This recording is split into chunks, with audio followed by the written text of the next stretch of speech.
Hello and welcome to the Evolution of Horror. My name is Mike Munzer. As ever, I am your host. Now, usually in this podcast, we're exploring and dissecting the history and the evolution of the horror genre, one subgenre at a time. But we're currently in the middle of a hiatus between our seasons. Earlier on this year, we finished our Nature Bites Back season, and we'll be back later this year for a Man-Made Monsters season. But we're just dropping a little episode, a bonus episode this week.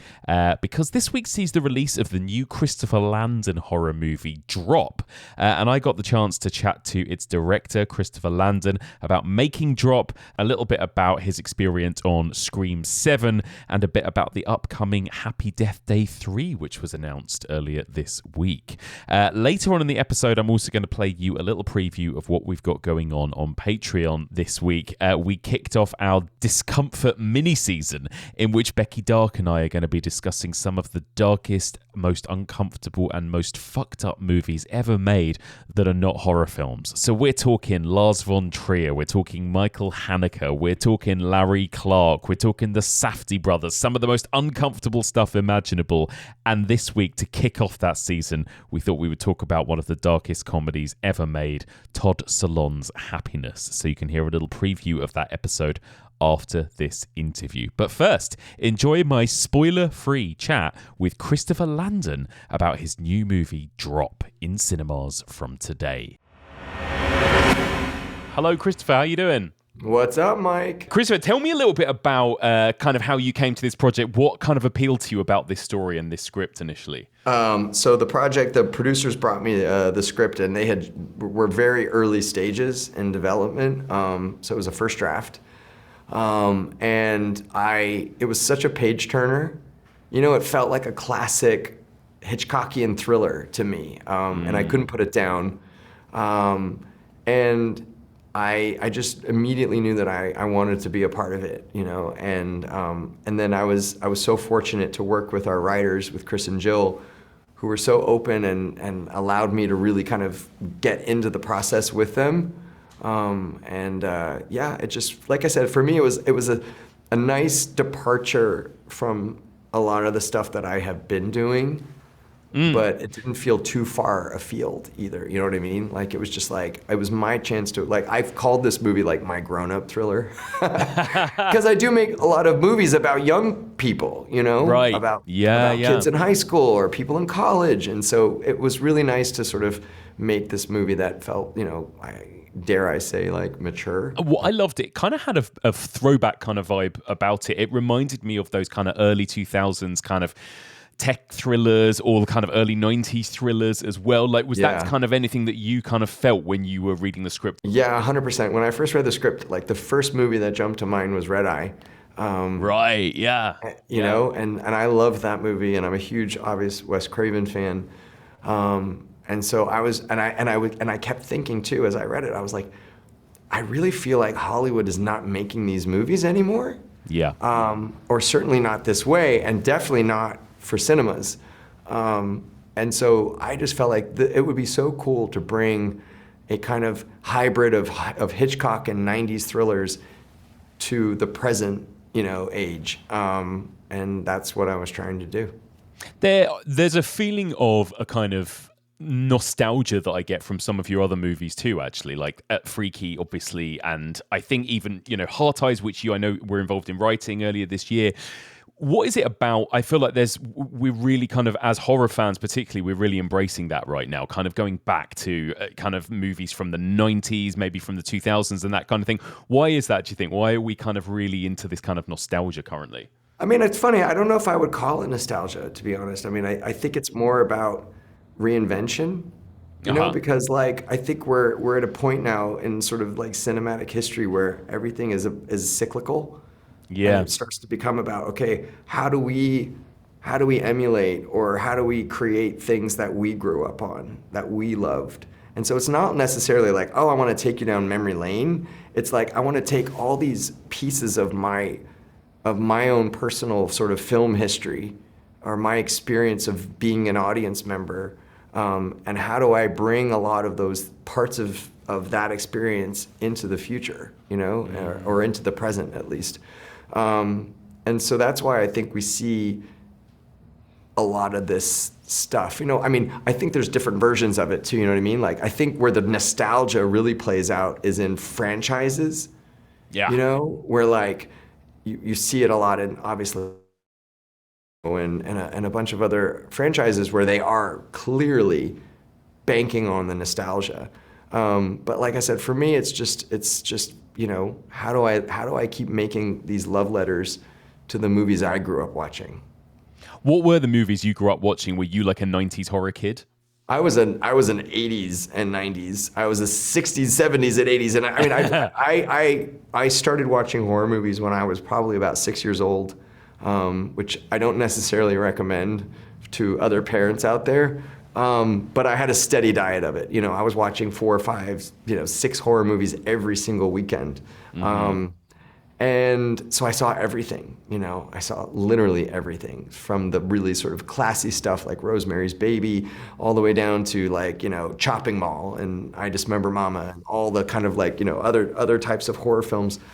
And that was my upbringing, right? But then also balanced by a lot of stuff that was different, that was like,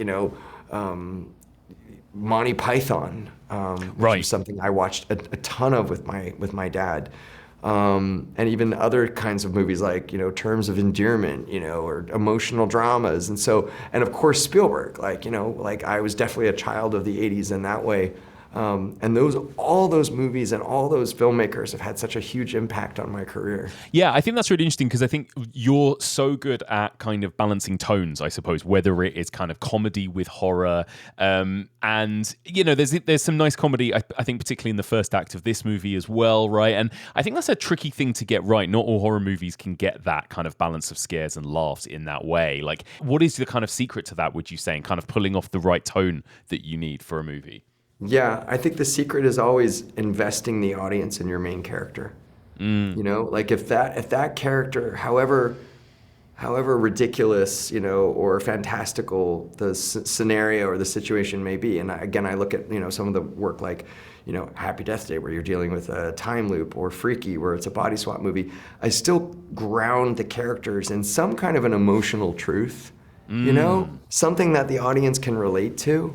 And then you can start throwing crazy shit at them, and they'll go along with it as long as the continuity of it is the character, right? And so I think that's critical. And playing stakes for real, not getting too jokey about any of it, I think is really important. But also, like, I always tell people, like, because people are always like, oh, it's so strange, like when you blend all these different genres. And a lot of times, I face a lot of opposition from studios about it, where they're like, oh God, we don't like mixing all this stuff. But I'm like, but your life mixes these things every single day. Yeah. Like, you could wake up in a comedy and then all of a sudden your life becomes a horror movie when your car gets towed or whatever. Like, we're moving through so many different genres in any given day, that why is that so different in cinema? Like, I think it's a thing that the audience's brain and their heart can really understand. Absolutely. Yeah, I agree. It makes it feel a lot more human, I think, like you say. It kind of gives it a bit more heart. Tell me a little bit about the challenges of bringing this story to the screen, because I imagine as a director, there are certain things that this movie has to overcome. Like, it's very static, right? A lot of it relies on reading phones, reading text messages, and that kind of thing as well, right? Which, again, like, these things aren't inherently cinematic. That must have been quite a challenge. Yeah, I mean, it's funny, like, everything that you're supposed to avoid, I embraced. Right. And it was just because I had to. And what started as the ultimate challenge, I think, became the ultimate asset. And I think that's true in a lot of other ways. But I mean, first and foremost, it's a movie that is in a single location for the most part, and it is people sitting at dinner tables, which is like the kiss of death, in terms of like trying to keep people entertained. And for me, that was the challenge. The challenge was, okay, I have this setting, I have this situation, I'm trapped, my characters are trapped, the audience is trapped. How do we do this now? And so for me, it was about, first and foremost, it was putting the audience inside of Violet's head as much as possible, And so once I did that, it opened up all the doors for me to be way more stylized than I've ever been.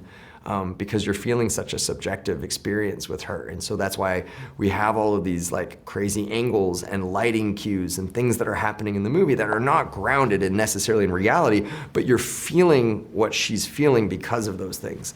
And I, working with my DP, Mark Spicer, we talked a lot about, and we created sort of two modes of how we shot everything in the movie. And it added to the amount of work we had, but it was worth it because when Violet is on the date with Henry, she is having to perform for him to keep him there, right? And to act like everything's okay. And whenever we shot that stuff, everything was really steady, or we were either like, something was on a dolly or on a Steadicam, or it was just sort of average, like standard coverage.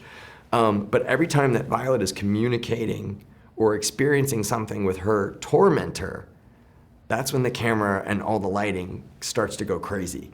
And so we were always toggling between these two different modes. And I think that allowed for us to keep a sense of pace, visual pace, that you otherwise wouldn't have if you're just shooting people at a dinner table in a traditional way. So that was a big part of it. And then of course, things like sound design and all the other things that we can manipulate. Bear McCreary's brilliant score is a huge, huge thrust for the movie. But again, also it's the script. Yeah. Making sure that like we are watching a chess game in real time and it is moving quickly, right? And she is constantly trying to figure out how to outmaneuver her opponent, but that person is always ahead of her. And so you have these constant things that keep happening and happening and happening. And so I think that it really allows for the movie to suddenly, it's like, it actually starts to become a kind of movie that has more propulsion than an action movie. Yeah. Because you're so invested in the character and her situation and the stakes, and so it's funny now because like it is the epitome of like a tight 90, like it's a very quick, fast-paced, tightly wound watch, Yeah, for sure. And I think so much of it too is, these kinds of movies, you put yourself in that position, don't you? You watch it and you go, what would I do? How would I get out of this? And I think it's really important that you are kind of one step ahead of the audience too, right? And I just wondered again, like while you were, like, I guess while the actors were actually playing through this and while you were watching it, were there things about it that were changed from the page? Like, oh, actually, would she do this at this point? And would she? Because again, all of the kind of the decisions she makes feel very believable and real, which is a great thing, I think, for a movie like this. Right. Yeah, I mean, look, I would say, like, we made a lot of changes along the way before we even got to filming, And so the script itself went through a lot of adjustments and changes, and a lot of that was in the service of surprise and in sort of like subverting expectation or using what we thought the audience would assume against them. And it was a constant like thing, and even into production, I had a few epiphanies along the way, where I would suddenly have an idea and frantically, dive in to change something so that we could pull that off. And then, but the funny thing is, otherwise, like in production when we were shooting, everything is so specific and calibrated and meticulous that there wasn't a lot of wiggle room to like do new stuff, or like it wasn't the same way. Like a lot of movies that I'll make, I'll really encourage the cast to like go off script and improvise a lot. And this was a really tough movie to do that because everything is so specific. And I really feel like the only person in the movie that had that kind of latitude was our waiter. And he could go a little off script because it's just the character. Like he was the comedic sort of relief of the film, and so he had that. But otherwise, everything was so fine-tuned, and it's like a little puzzle, And I always think as well, like smartphones are inherently quite difficult to include within the story of particularly a horror movie, because there are so many ways in which these days you could be like, would just call for help, just send a message, just do this, just do that. I suppose that's kind of the point of this movie as well, but it does feel as though, it's nice to see a movie actually utilize kind of smartphones, because I think a lot of the time movies are trying to figure out a way to remove those from their story. Oh, right? they like, are. Let's go to somewhere where there's no signal or whatever. Yeah. I mean, I know whole directors that they're like, I only want to make period movies because I don't even want to deal with the technology at all. Or yeah, you're right. There's always some like crazy reason why, we have no service. But here, the phone is the point. It is the reason. And again, what was sort of what felt like a challenge and a problem turned into something that I think was narratively interesting and a solution. And also, like, it challenged me to sort of figure out, how do I get rid of the phone at a certain point early on in the film so that we're not looking at a screen, because that is boring. And how do we create a conversation, a real conversation between two characters when one of them, you don't know who they are and you never get to see them, right? And so I, knew early on that I wanted to always create specific shots that were framed a certain way so that there was always a certain kind of negative space in the frame where the text would go. And I knew that I wanted that text to have life, that it would have movement and energy, that it could be interactive. So there's moments when characters walk through the text and it distorts. And so it keeps it alive. And also knowing that, like, those messages have a certain voice and a certain kind of personality behind them. And you get a sense that whoever's sending these is in control and very intelligent, but also, like, perversely enjoying this, And it makes them more sinister because of it. So I think all of those elements kind of came together, and I think it ends up sort of really helping the movie. I love that. Let me finish by asking you about a couple of other projects. I mean, Happy Death Day 3, right? This has been announced earlier this week. Am I right in saying? I mean, it's been very loosely announced. We have started the conversation finally again, with all parties involved, which was a big relief because it's something that, Jessica Roth and I have wanted for a long time. And I've lived with this idea for years. And so I think that we finally got some traction and some momentum behind them, and we got everybody to pay attention again. And so we're just now starting to, like, push that idea back up the hill. So it's super early, but we felt like we were in a setting where it felt right to at least announce to the fans of the franchise that we had finally gotten everybody to pay attention again. So that's great. That's very cool. So you've got a story for that already in mind, I take it? Oh, yeah. I've got the whole movie in my head. Amazing. I love that. Do you mind if I ask you as well about Scream? How are you feeling now that a bit of time has passed about everything that went down with Scream? And, I know a lot of fans of yours, including me, were really disappointed to hear that you weren't going to be involved in that next Scream film. Yeah, I mean, look, I think that it's that sort of old adage of, like, everything happens for a reason.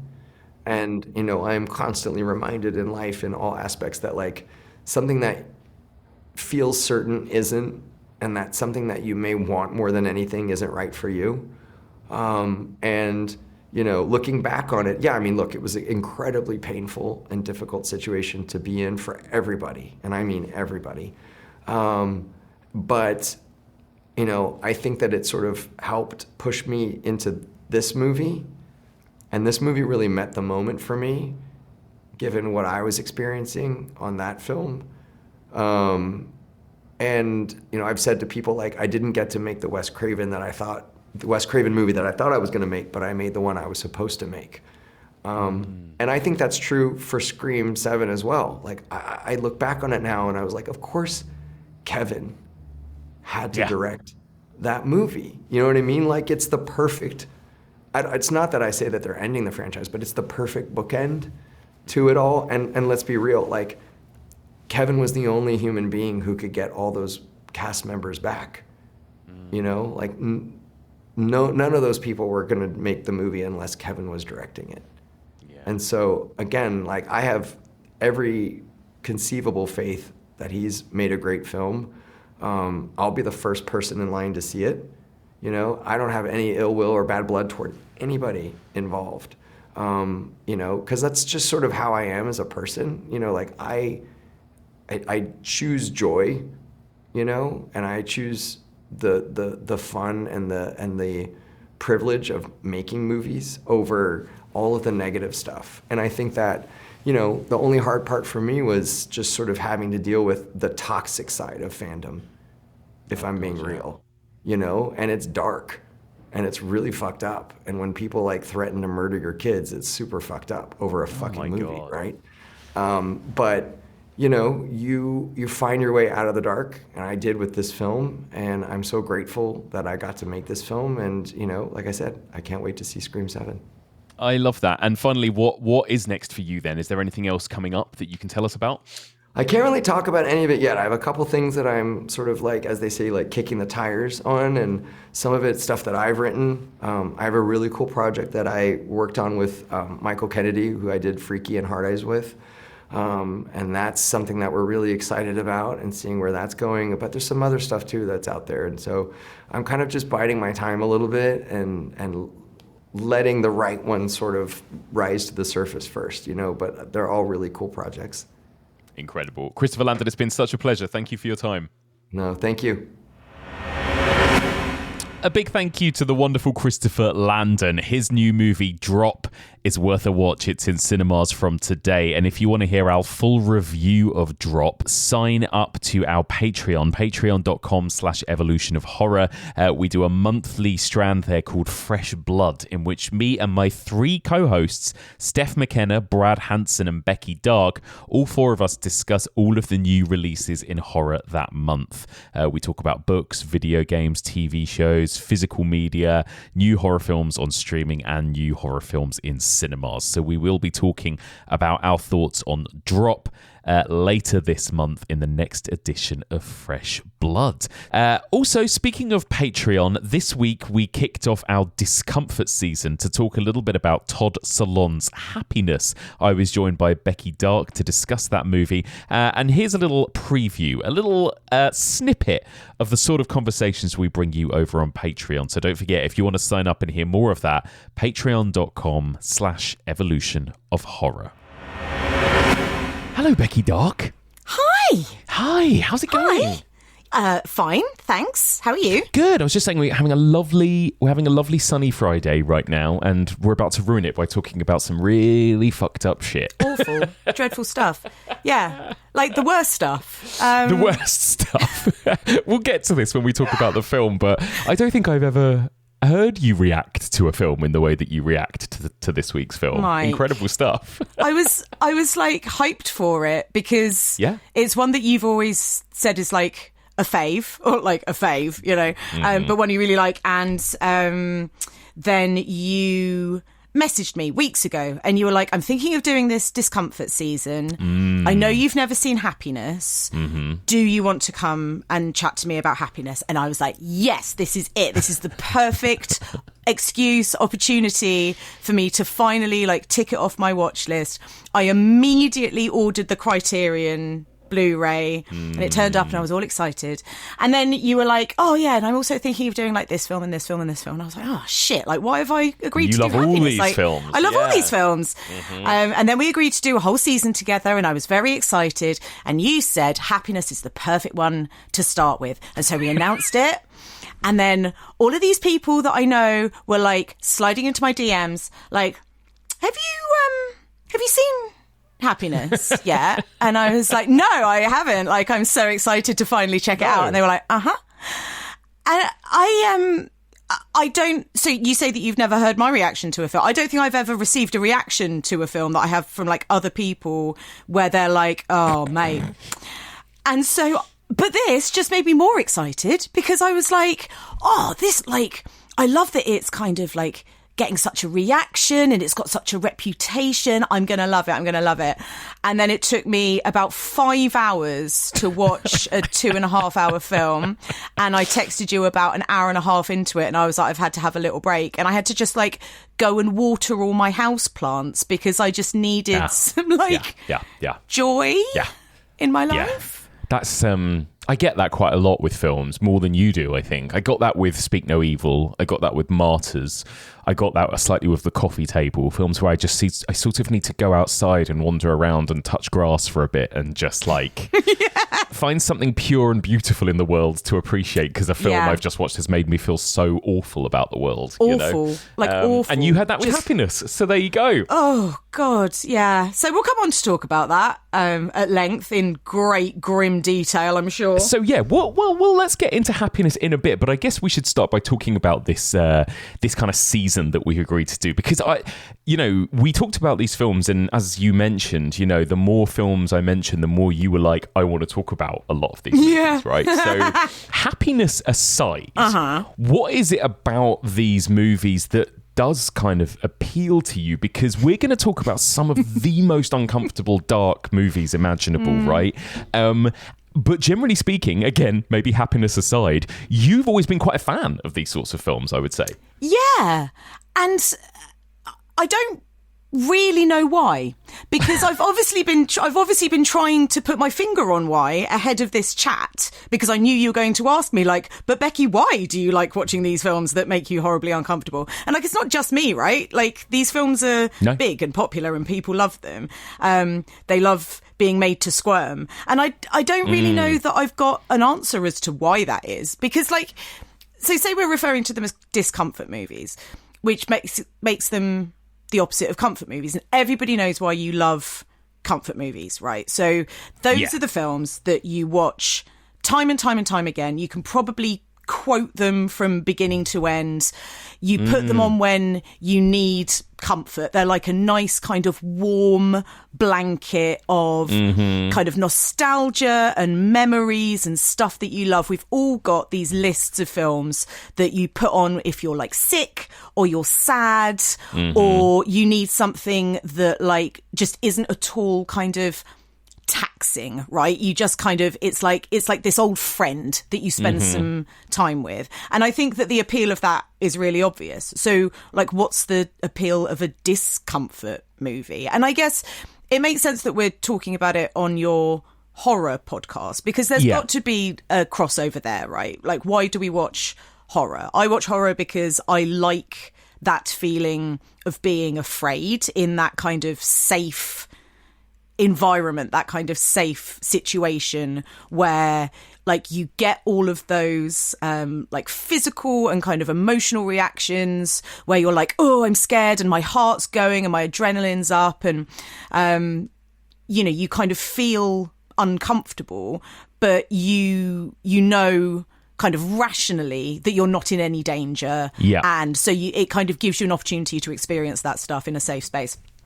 And I guess in some ways, these movies that we're going to talk about is similar. So you get that discomfort, you get that squirm. Like if I think about like real life situations where it's like fucking cringe, like I just want to run away and hide. Like I'm dreadful at it. I'm so awkward in those kinds of situations. You know me, Mike. I have what we refer to as leaky face. So I can't hide my emotions, positive or negative. Everything's on the surface for you, isn't it? Yeah. It's very surface. You can read me like a book. So if I'm in an awkward situation, it just comes across on my face. So I'm better off just like fucking piecing out of there and leaving everybody to it. So I guess there's maybe something with that where it's like, you feel that kind of like that squirm, that awkwardness, that like feeling in the pit of your stomach where like every moment you know that things are just going to get worse and worse and worse. Yeah. And there's no kind of light at the end of the tunnel. That's definitely what I felt with Happiness. Like every scene, every exchange. With normal movies, you're kind of thinking, oh, this will probably be fine. Yeah. Or in a couple of scenes, it'll probably be fine. I didn't get that at all with Happiness. Every exchange or every scene, I was like, oh, God, this is just going to get worse and worse. And I could tell. But again, I guess you're just kind of like experiencing all that stuff, like from a place of safety and entertainment. Where like you're not actually in a conversation with a paedophile or somebody who has just chopped their doorman's dick off. Yes, I agree, but I think there is something like you talk about, and that's what we say a lot with horror, right? That with horror, we are experiencing fear and danger and mortality in a kind of safe way. And so there is this kind of catharsis that you live that out, and there's something kind of fun. And actually, you talk about comfort movies. A lot of horror movies are comfort movies, right? Like 100%. Actually, horror, a lot of it doesn't have that discomfort vibe about it as much as, you know, maybe normos might think. Actually, there isn't that. There is a kind of warmth, actually, a lot of the time, and empathy and, I don't know, humanity, I think, to a lot of the best horror films. And so they do make you scared, but that's because they make you feel for the characters, and often they come out the other side in some really exciting scream crying on the back of a truck at the end of Texas Chainsaw Massacre type thing. But yeah, like, I think with these movies, there's something a little bit different, actually. Like, you don't, I think, always get that cathartic, oh, everything's going to be all right in the end kind of feeling, right? Like, when we're talking about happiness, when we're talking about, I don't know, force majeure, uncut gems, these movies don't actually always feel that safe to me, right? They don't feel as kind of cathartic as even the most violent horror films do. And there's something that they do there that actually is even worse, I think, in terms of what it puts you through emotionally than, like, yeah, again, the most violent of horror films in a way. Like, there's something really, and I don't quite know how to put in words what it is, but it's a different kind of emotion, isn't it, to just feeling scared, I guess, you know? Absolutely, yeah. But I think you touch on something really important there in terms of, like, the humanity of these films. Yeah. And also, to be honest, this kind of like nihilism that comes with a lot of them. Yeah. Because actually, if we're 100% honest, and we're going to be bleak a lot throughout this series, so I might as well start now. Life fucking sucks a lot of the time, and it is really hard, and people don't always deal with it in the best way, and people are terrible to each other, and humanity is a fucking nightmare. And there is something, I guess, that these films do removed from horror movies, whereas, yeah, you're right, like, we talk a lot about kind of empathizing with characters and then kind of going through this roller coaster with them and coming out at the end, and a lot of horror movies, you know, discounting things like The Mist, you get out the other end and you're like, but actually that isn't always what life is like, and there is a realism to a lot of these movies and the way that they deal with the human experience that I don't think horror necessarily always addresses. And in terms of the way that they look at humanity, a lot of them actually do it with empathy, so not necessarily with sympathy, and again we'll come on to talk about some of the characters in Happiness, but, you know, if you think about, say, a film like Secretary, for example, or Kids, or even films like The Coffee Table, while you're watching these people go through these awkward situations or these situations that might make you feel uncomfortable, whether that is to do with people's health or death or, like, sexual preferences, or, like, real kind of, you know, debauched acts, so often the films that work within this kind of like category are the ones that face human darkness head on, but also treat the characters with a level of empathy and just kind of reality around, well, that is what humanity is like. And even if you don't understand what they're doing, here is, like, a presentation of the way that humans can act, kind of without too much judgment, and it leaves, like, the judgment up to the audience, and I quite like that. Yeah, I completely agree with that. And I guess the other thing you touched upon there with those movies you mentioned, you know, Kids and these other ones, they also deal with really, really taboo subjects, I guess. I guess that's the other thing that we're going to talk about a lot, is kind of taboos, social taboos and societal taboos, and, you know, whether it is graphic, explicit depictions of sex in these films, whether it's like S&M and kinks, whether it's, or something just truly dark and grotesque, like paedophilia, sexual assault, and all these other things as well. Like, I guess it's dealing with, across a whole spectrum, areas that we as kind of, I don't know, Western human beings find really uncomfortable to talk about or acknowledge happens in the world a lot of the time, right? To different extents. And again, I think for people like me and you, we kind of love being confronted by that kind of stuff, I think, you know, and I think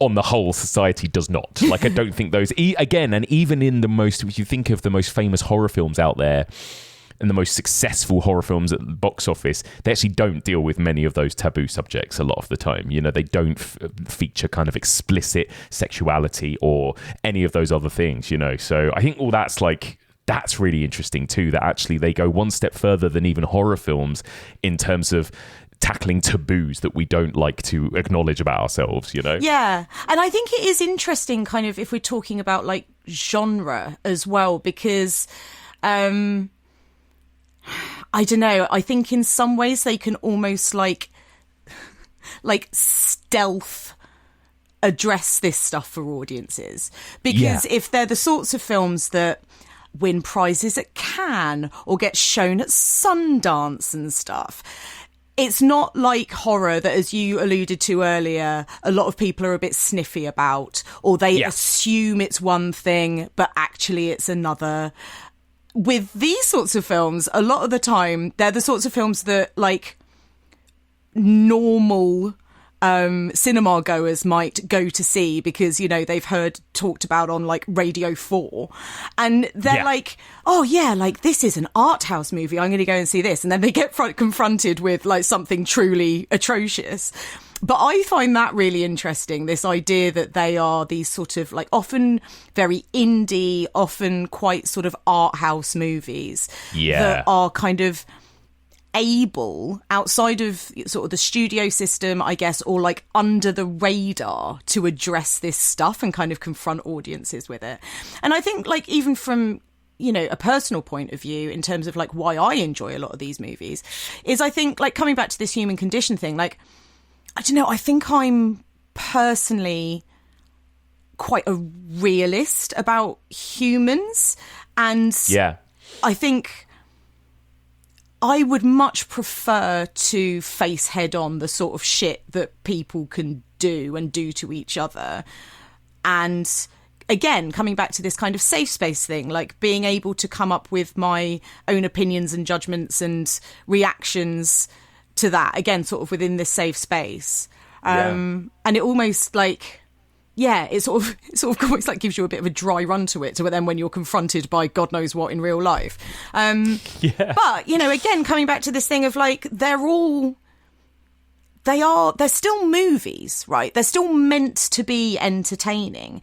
And we'll come on to talk about Happiness. Like, it's a comedy. Well, it is. Absolutely. And actually, I think comedies are some of the most powerful in these kinds of areas, actually. Like, cringe comedy, you know, whether it's The Office, the British version of The Office, or, you know, that kind of thing, is some of, I find, the most difficult stuff to sit through. Like, cringy, uncomfortable comedy.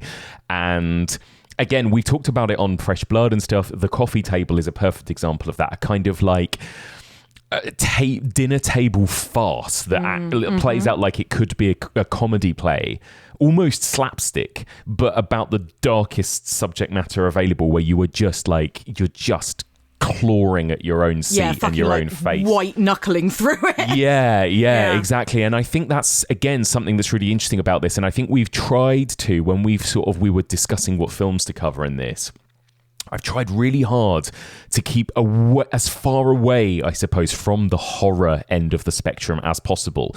And, you know, I've covered a few of these sorts of uncomfortable movies on the main podcast that dabble in this, I would say, but are slightly more horror, whether it's Darren Aronofsky's Requiem for a Dream or Mother. I think those fit the bill. Movies like The Coffee Table, I suppose. In my extreme mini-season on Patreon, I did stuff like Sallow and Irreversible.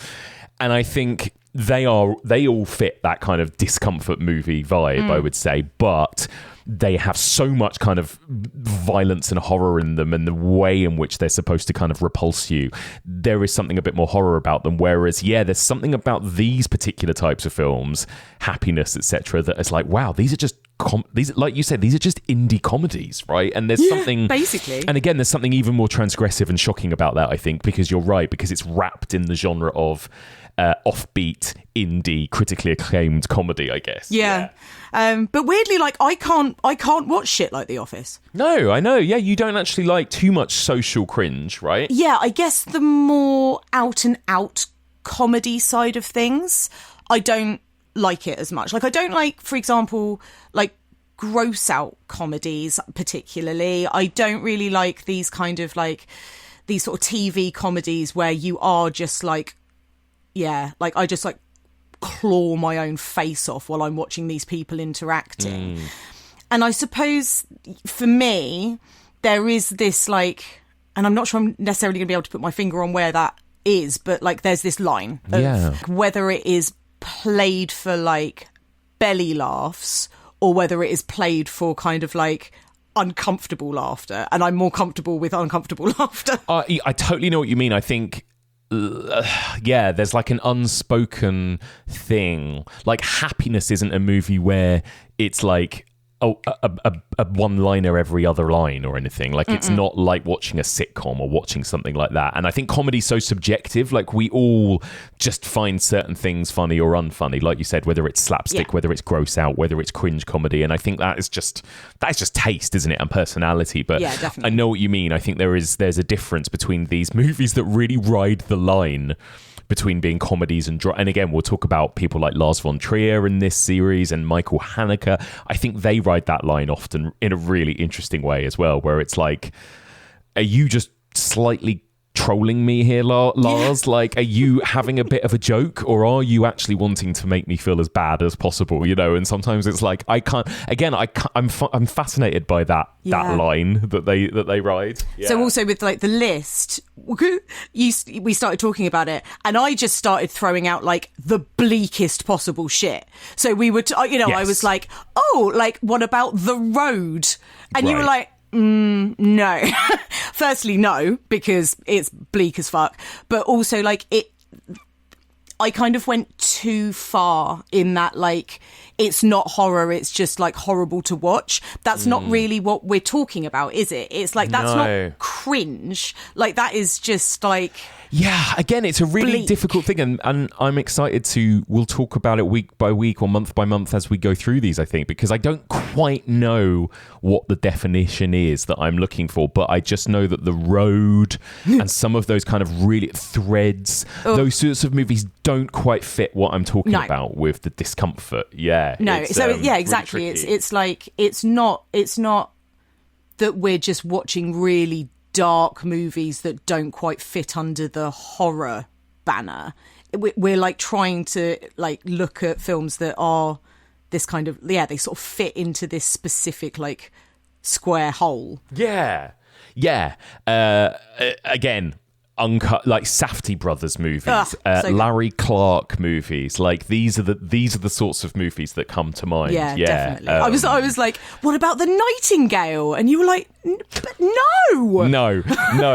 Let's if we can, let's try and steer clear of just rape revenge. You know, I mean, we might touch upon that. Like, I think there are a couple of examples. I think of like rather than The Nightingale, Promising Young Woman, right, is a really interesting, because that is almost styled as a kind of poppy bubblegum comedy, right? And yet it also really isn't. So I think that's an interesting kind of fine line, I think. Yeah, like in the middle of The Nightingale, you don't get two people in a convenience store singing Paris Hilton. Exactly, yeah. So yeah, I think it's going to be fun. I think it's going to be like, well, fun. I think they're going to be interesting discussions, and some of the movies will actually be fun, because we haven't made a definitive list yet, but we've also toyed with movies like, for example, Secretary, right, and that kind of stuff, and movies that are just explicitly about sex, which are still, and I guess particularly kinks, that are still taboo. I think they still make people uncomfortable to have kind of mainstream movies about that kind of thing. You know? Definitely, but and again, like, so for example, we're talking with some of our like friends of the pod over on like Deviant, right? Juliet and Tracy. I'm going to go on to talk about a film called Dogs Don't Wear Pants with them, which is very much like around the kind of BDSM scene and quite explicit, extreme BDSM. Yeah. It's got so much humanity in it. Like, it's a beautiful movie and I love it and I can't wait to talk about it with them. But again, like, just because that deals with taboos, I don't think it would fit in the conversations that we're having. Because it's not super uncomfortable. It's not super uncomfortable. Whereas with something like Secretary, there is something about that interplay and that relationship between Maggie Gyllenhaal's character and James Spader's character, where, like, moments like when she tells him that she loves him, and like the look on his face, and again you just want to like cringe yourself inside out. So again, there's these like subtleties, I think, which will be really interesting to talk about. I can't wait for that, actually. And we've had this debate off mic, and we haven't quite decided about whether we might discuss a movie like Baby Girl, right? Which again, I went and talked about on that Deviant podcast, and you sort of said it doesn't quite fit the bill. And I sort of know what you mean, but then also I said, but didn't it make you super uncomfortable when you watched it? And you were like, yeah. And I think that is, but then maybe that's for different, more personal reasons. I don't know. But like, I think it does also elicit that response from people, you know, that actually, and actually Tracy said it herself when I spoke to Juliet and Tracy about the movie too. Tracy really didn't like that film and it made her feel super uncomfortable. All right, well, should we get into happiness then? Because there's a lot to talk about. And I can't wait to hear your thoughts. Fucking hell. What a tease. There you go. If you want to hear the rest of our conversation and our in-depth discussion of Happiness, the film that shocked and appalled Becky Dark so much that she actually had to stop and pause the film for a few hours halfway through, then you've got to sign up to our Patreon, patreon.com/evolution of horror. That is part 1 of our discomfort season. We're going to be dropping 1 film per month in that season. We've also got, running alongside it, a found footage mini-season. A couple of weeks ago, we dropped our episode on Noroi the Curse with Stacey Ponder, and the next episode of that is going to be Hell House LLC, dropping soon. And we've also got Fresh Blood, which I mentioned earlier, in which we discuss all of the new releases, and we've got a review of Christopher Landon's Drop coming up later in the month. So there you go. If you want access to all of this bonus content while we're on a hiatus, sign up now. Patreon.com/evolution of horror. But in terms of the main feed, that's it for now. And don't forget, we'll be back in the summer for season 11 on Man-Made Monsters. Join us then for all of this and more on the evolution of horror.